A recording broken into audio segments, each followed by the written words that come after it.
sa paguman sa mga building diri sa syudad, may damo sa mga requirement, no? Pero isa nga essential tungod highly urbanized na takal developing city ko tani, ining traffic impact assessment. Nga kung may building ka patindog, may parkingan bala nga bastante, may laybay bala nga ginbutang. Ano ayan ang epekto sa mga katupad nga mga establishmento kag dalan. Sanggit pangayo na ako ng kopya sa mga TIA sa mga existing development sa City of Iloilo, including our markets and even ang bagong eskwelahan and new kagiban pa.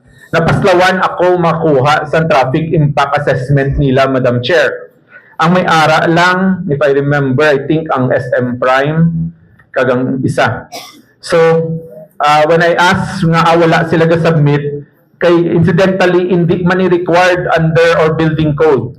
Hindi man required sa iban nga mga existing nga mga ordinansa.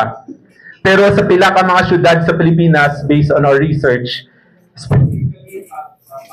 and Pasig and Naga, nag-require sila sa traffic impact assessment prior to issuance of location clearance, Madam Chair.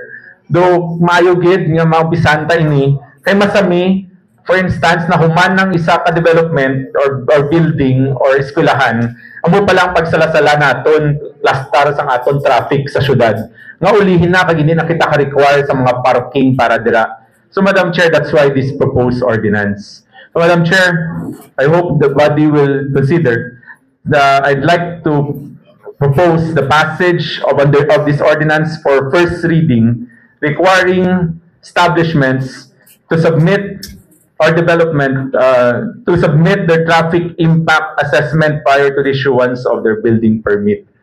So move, Madam Chair. It has been moved and seconded. Here no objections.